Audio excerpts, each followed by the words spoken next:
اعوذ باللہ من الشیطان الرجیم، بسم اللہ الرحمن الرحیم۔ پیارے بچوں، السلام علیکم۔ School B M S Kundi, class 8، subject Urdu, topic آزمائش شرط ہے۔ چلو بچوں شروع کرتے ہیں۔ ایک بوڑھے آدمی نے مرتے وقت اپنے اکلوتے بیٹے کو نصیحت کی کہ بیٹا، آزمائے بغیر کسی کو اپنا دوست نہ بنانا اور کسی نہ کسی مرحلے پر اپنے عزیزوں اور رشتہ داروں کو بھی کسی آزمائش کے وقت ضرور پرکھنے کی کوشش کرنا، تاکہ آئندہ کے لیے تمہیں تجربہ حاصل ہو۔ کچھ دنوں بعد بوڑھا مر گیا اور بیٹے نے باپ کی باتوں کو آزمانے کے لیے اپنی بیوی اور اپنے قریبی دوست کی آزمائش کا تہیہ کر لیا۔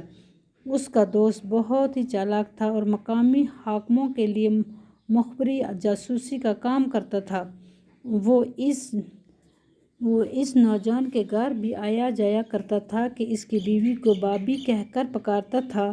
ایک روز نوجوان کسی کام سے شہر چلا گیا اور واپسی پر کسائی کی دکان سے سری پائے خرید کر لایا۔ اس نے سوچا کہ اپنے مرحوم باپ کی نصیحتوں کو پرکھنے کے لیے یہ ایک اچھا طریقہ ہے۔ چنانچہ ایک تھیلے میں سری پائے لے کر جب وہ گاؤں واپس پہنچا تو خاصی رات ڈھل چکی تھی۔ اس نے اندھیرے میں گھبرائی ہوئی آواز میں اپنی بیوی سے کہا کہ وہ گھر میں روشنی نہ کرے اور ایک کدال لے کر چپ چاپ آنگن میں ایک گڑھا کھودنے لگا۔ بیوی کی حیرت کو خوف و دہشت میں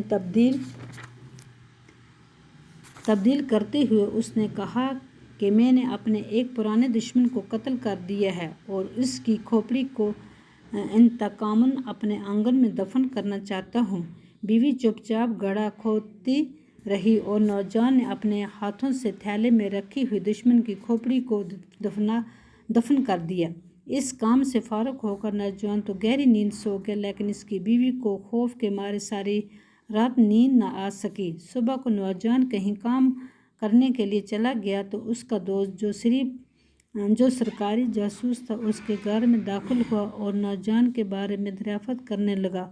اس نے دیکھا کہ نوجوان کی بیوی کے چہرے پر ہوائیاں اڑ رہی ہیں اور اس کی آنکھیں سرخ ہو رہی ہیں۔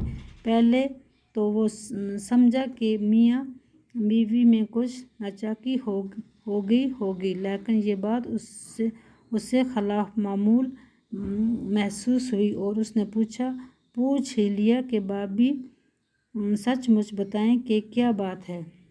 بس بچوں، آج کا سبق یہیں تک ہے، کل آگے پڑھیں گے۔